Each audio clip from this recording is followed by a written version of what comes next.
मेरे ख्याल से आपने भी नोट किया होगा कि ये जितने भी आर्टिकल होते हैं अजीब से, जैसे एंटी इंडिया आर्टिकल्स हो या टेरर अपोलोजिज्म वाले आर्टिकल हो या इंडियन कल्चर को रिडिक्यूल करने वाले आर्टिकल्स हो, ये जो आर्टिकल्स ज्यादातर लोग जो लिखते हैं वो लिबरल कम्युनिस्ट होते हैं, और उसमें से ज्यादातर लोग जो होते हैं बॉन्ग्स होते हैं, मुखर्जी, चटर्जी, बनर्जी, मुखोपाध्याय, बंदोपाध्याय, सेन।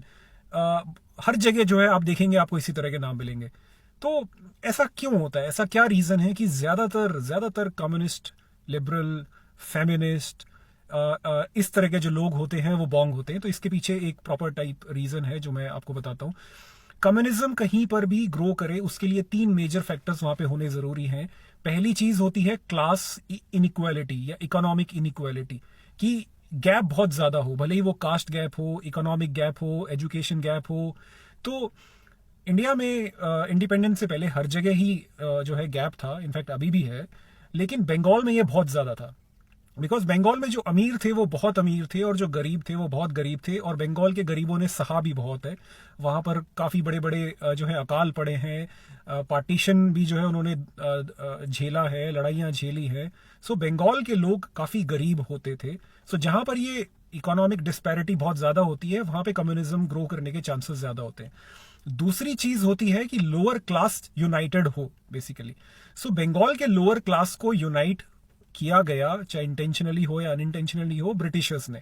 क्योंकि ब्रिटिशर्स आए थे बंगाल के थ्रू, तो बंगाल में आने के बाद उन्होंने वहीं पे फैक्ट्री सेटअप की थी, वहीं पर सब कुछ उन्होंने अपना किया था। इनफैक्ट बंगाल, कोलकाता उनकी कैपिटल होती थी। आई थिंक 1930s तक उनकी कैपिटल कोलकाता ही थी, तो उनका मेन इन्फ्लुएंस जो था वो बंगाल में था। और स्पेशली यूरोप में लेबर रिवॉल्यूशन के बाद इंडिया में भी जो है इस तरह की यूनियंस बन गई थी, किसान यूनियन कहो आप, ट्रेड यूनियन कहो, मजदूर यूनियन, इस तरह के यूनियंस बन गए थे। तो जो लोअर क्लास थे वो यूनाइटेड हो गए थे, वो अपनी राइट्स की बात करने लगे थे। और तीसरी चीज चाहिए होती कम्युनिज्म को ग्रो करने के लिए कि एक ऑपरेसर हो, कोई डिक्टेटर हो जो जो लोगों को उनकी इच्छा के विरुद्ध गुलाम बना के रखे। सो ये तीनों फैक्टर्स बंगाल में थे, इस वजह से वहां पे कम्युनिज्म ग्रो हुआ। अब कम्युनिज्म बंगाल तक पहुंचा कैसे? जैसा मैंने कहा कि ब्रिटिशर्स सबसे पहले बंगाल में आए थे। ब्रिटिशर्स ने बंगाल में आने के बाद कोलकाता को अपना कैपिटल बनाया, उसके बाद इंग्लिश को उन्होंने वहां की ऑफिशियल लैंग्वेज बनाया, जो कि पहले पर्शियन होती थी। जब इंग्लिश ऑफिशियल लैंग्वेज बनी तो लोगों ने इंग्लिश पढ़नी शुरू की, उनको पढ़ाई गई। जब लोगों ने इंग्लिश पढ़नी शुरू की, पढ़ने वो ब्रिटेन भी जाते थे। तो जब आपको इंग्लिश भाषा आ जाती है तो आप हर तरह की चीजें फिर पढ़ने लगते हो। फिर बंगाली लोगों ने जो है कम्युनिज्म रिलेटेड बुक्स पढ़नी शुरू की, जो कि इंग्लिश में होती थी। तो जब उन्होंने पढ़ी, उनको वो थॉट्स अच्छे लगे, उन्होंने कम्युनिज्म के विचार अपनाए और प्री इंडिपेंडेंस में ये काम भी आए। जैसा कि मैंने कहा, कम्युनिज्म जो है वो एक डिक्टेटरशिप के अंडर काम करता है, क्योंकि ये पूरी की पूरी आइडियोलॉजी जो है वो क्रांतिकारियों वाली है कि हमें लड़ना है ऑपरेशन के खिलाफ और ये वो। तो इन लोगों ने ब्रिटिशर्स के खिलाफ लड़ा भी, आजादी में इन्होंने इंपॉर्टेंट रोल प्ले भी किया। बट इंपॉर्टेंट चीज है ये कि कम्युनिज्म का रोल खत्म हो जाता है जहां पर डिक्टेटरशिप खत्म होती है। तो आइडियली 1947 के बाद पॉलिटिकल कम्युनिज्म खत्म हो जाना चाहिए था, लेकिन खत्म नहीं हुआ, बंगाल में वो चलता रहा। फिर जैसा मैंने कहा कि कम्युनिज्म को कंटिन्यूअसली रिवॉल्यूशन चाहिए, तो जब ब्रिटिशर्स गए तो इन्होंने अपना एक इमेजिनरी दुश्मन क्रिएट करना शुरू किया। इन्होंने पहले जो है जो अमीर वहां के जमींदार वगैरह थे उनको दुश्मन करार देना शुरू किया। नक्सलाइट मूवमेंट स्टार्ट हुई, इन लोगों ने जो है उन्हें मारना शुरू किया। पुलिस ने रोका तो पुलिस को मारना शुरू किया। सो ये एक ऑपरेसर डिफाइन कर लेते हैं और उनके खिलाफ अपना रिवॉल्यूशन कंटिन्यूस रखते हैं। और जो एक्चुअल पॉइंट है जिसकी वजह से लोग इन पे भरोसा करते थे, ये कि ये क्लास इनइक्वालिटी को खत्म करेंगे, वो ये कभी नहीं कर पाए। बंगाल में इतने सालों तक कम्युनिस्ट का राज रहा, उसके बावजूद बंगाल क्वालिटी ऑफ लाइफ में इंडिया में 18th नंबर पे आता, आई थिंक, जो कि बहुत पीछे है। सो इसलिए लोग देर सवेर जाग ही जाते हैं। उन्होंने पहचान लिया कि कम्युनिज्म का कोई फायदा नहीं है, तभी बंगाल से के लोगों ने इनको साइड किया और पॉलिटिकल कम्युनिज्म धीरे धीरे धीरे धीरे खत्म हो रहा है।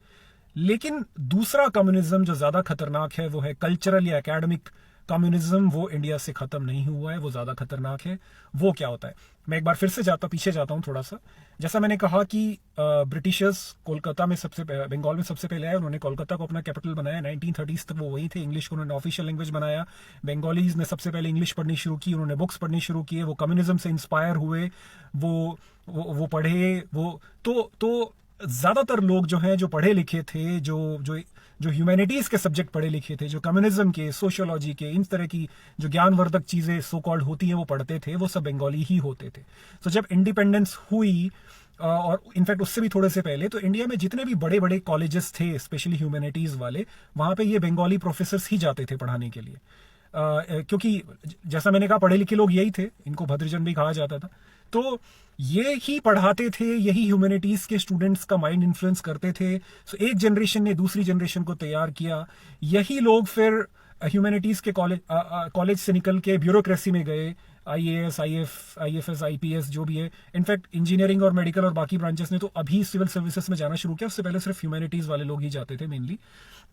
तो चाहे ये हुआ, ब्यूरोक्रेसी हुआ, चाहे जर्नलिज्म हुआ, चाहे ऑथर्स हुए, लिटरेचर हुए, इस तरह के जितने भी फील्ड है, सब जगह इन्हीं लोगों के तैयार किए हुए स्टूडेंट्स गए, और इस तरीके से कल्चरल मार्क्सिज्म या आप सो कह लो कि लेफ्ट लिबरल आइडियोलॉजी एक इंडिया में तैयार हुई, और जिसका इम्पैक्ट हम आज तक भी देख रहे हैं। तो बंगाल में कम्युनिज्म एक कल्चरल इशू है, जैसा मैंने कहा, लोग उसकी उस आइडियोलॉजी से इन्फ्लुएंस थे। वहां पर जनरेशन बाय जनरेशन ये पास ऑन हुई है, वहीं के लोगों ने इनको पढ़ा है और बाकी लोगों को भी पढ़ाया है, इसलिए ज़्यादातर लोग आपको दिखेंगे आज की टाइम में भी कि बंगाली कि ज़्यादातर कम्युनिस्ट जो है वो बंगाली होते हैं आज की डेट में भी। अब बात आते हैं कि क्या ये सिनेरियो चेंज हो रहा है। हाँ, ये सिनेरियो चेंज हो रहा है।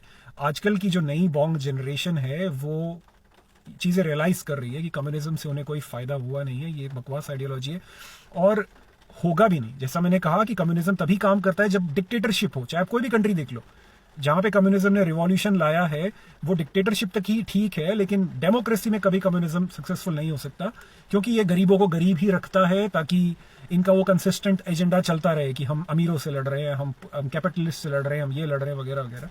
सो आजकल की जो यंग बॉन्ग जनरेशन है वो इनसे दूर हो रही है, वो रियलाइज हो रही है उनको, और वो इन सब चीज़ों से पीछे हट रही है। तो लास्ट में जाते जाते मैं एक और डिस्क्लेमर दूंगा ताकि आप लोग मेरे पीछे ना पड़ जाए कि मैक्सिमम बॉन्ग सेंसिबल है, रीजनेबल है, मैं उनकी बात नहीं कर रहा हूं। इस वीडियो में मैं सिर्फ उन्हीं कम्युनिस्ट की बात कर रहा हूं जो कि बॉन्ग्स होते हैं। Thank you.